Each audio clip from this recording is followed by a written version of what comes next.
Now Europe, and problems of a different kind, to Italy and the picturesque city of Venice.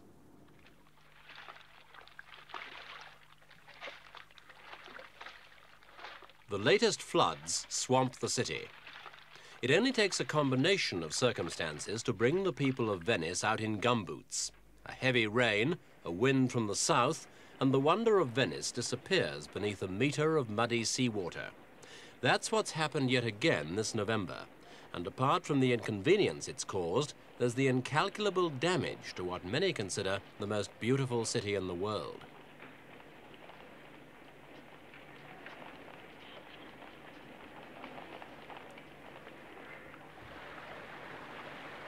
The floods are happening more often. 10 years ago, medium-high water could be expected about twice a week. Now it's 3 times a week. In fact, the watery nuisance occurs frequently enough for the authorities to provide a phone-in service which predicts the level and forecasts how high boots should be worn to keep the city's feet dry.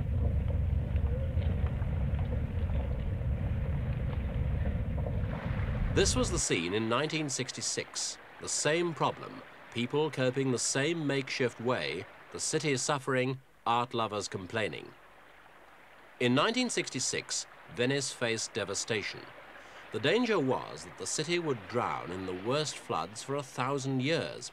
And though the waters receded just in time, experts were predicting that Venice would be uninhabitable within 70 years. £5 million was spent in a crash program, but it was a drop in the ocean.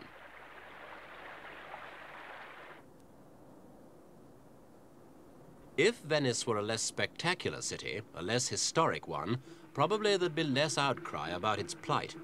But Venice has a past and deserves preservation for the future.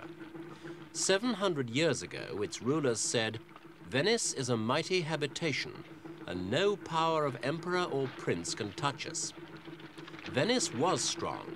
From the unique island city, a nautical power sprang second to none.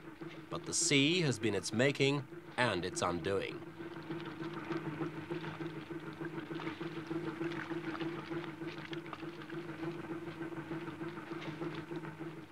The greatest legacy of the old republic was the Murazzi, great granite walls built to hold back the Adriatic. The Murazzi stand on the outlying islands of Pellestrina and Malamocco. The wall on Pellestrina is 6,000 yards long and was completed in 1750. But tragically, more than 2 centuries of neglect have eroded these vital defenses, and the rising level of the sea has done the rest.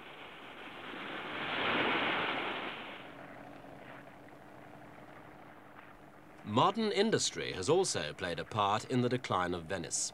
Chemical factories pour out pollution which eats away brickwork and foundations.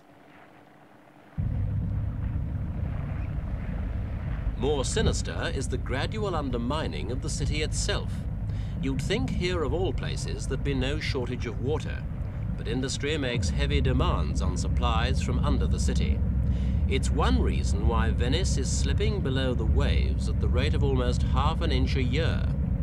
Another is that Venice is built on log-filled swamps, which are settling as the years go by.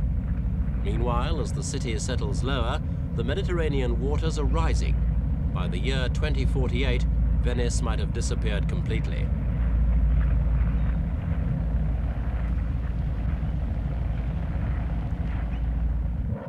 Experts all over the world are working to solve Venice's problems, but it's no simple job. For while preservationists are fighting to save buildings, statues and murals, businessmen are lobbying for industrial expansion, and politicians are trying to direct resources into vote-catching ventures. Even so, plans are continuously being put forward to keep out the sea.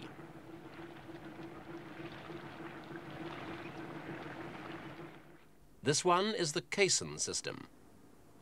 Water-filled caissons would be laid on the sea bed across the 3 entries to Venice's lagoon, deep enough to allow ships to pass above. Whenever freak seas threatened the city, air would replace the water in the caisson, which would swing upright and block off the flood. The caisson system isn't as impractical as it might appear. For the three entrances to the lagoon from the sea aren't that wide, and they're already flanked by breakwaters.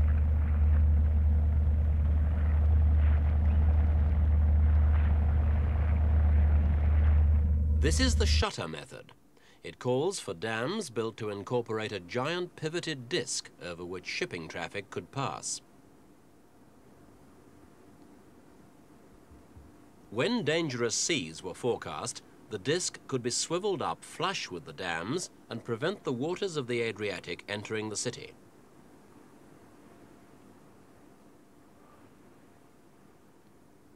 Any scheme adopted, if indeed any ever is, must allow shipping free passage, for Venice is Italy's second largest port and still growing. The most recent and most radical of the ideas works like this. A sausage-shaped rubber sea dam is partly filled with water, enough to ensure it lies on the seabed until an emergency. Then the water would be pumped out until the dam rose to the surface. It would be operated automatically by a computer if a storm were approaching or if the sea level were to rise. At one time, it was thought that the city's pigeon population was responsible for defacing numerous murals and statues. Now the theory is far more scientific. Experts believe that chemicals from factories and the exhausts of thousands of motorboats are to blame. The resulting sulfur in the atmosphere eats into precious stonework not only above the waterline, but below it.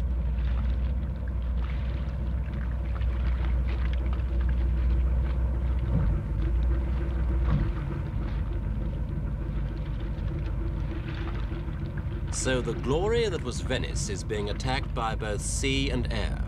The steps of centuries-old buildings lie beneath the canals. In many cases, so do ground floors. And the acid atmospheres turned elegant pastel-shaded walls into peeling eyesores. The evidence of pollution is never far from sight. Restoration work on even modest dwellings can be costly. On grand buildings, it's prohibitive.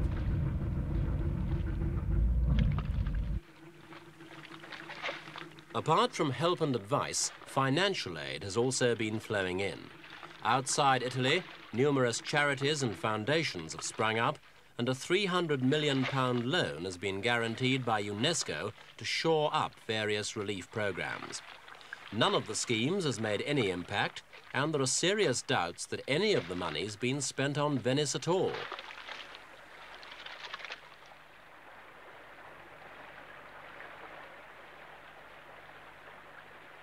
Art lovers outside Italy, who've played a major part in raising hundreds of billions of lire towards the cost of bailing out Venice, are running out of patience. Many have accused the Italian government of misdirecting the cash. And Rome itself admits that spending on Venice has to come low on the list of national priorities.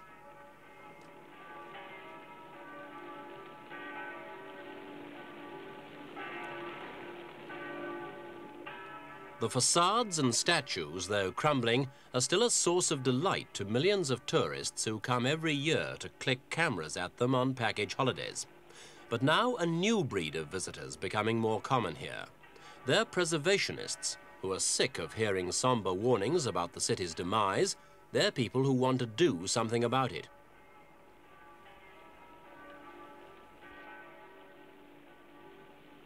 These girls have been working for 2 years under the guidance of a volunteer expert from London's Victoria and Albert Museum, an ardent preservationist. This process is to save bronze artworks. It's one of the myriad restoration projects run by small action groups. But the task before them is an awe-inspiring one. For Venice has 10,000 buildings, monuments and works of art classified as being of historic interest, and more than 4% are being lost each year. The Great Flood of 1966 brought home to many the plight of this city of artistic dreams. But it wasn't until 1973 that the first Italian action was taken. A special law to save Venice was enacted by the government, and it was then that international loans were offered for the rescue operation. But Italy's financial crisis, world inflation, and the varying policies of successive administrations have made nonsense of the plans and estimates, and nothing's been done. While cities throughout the world scramble towards faceless uniformity, Venice stands shakily unique. Its millions of supporters say that's why some international body must take action now to preserve it.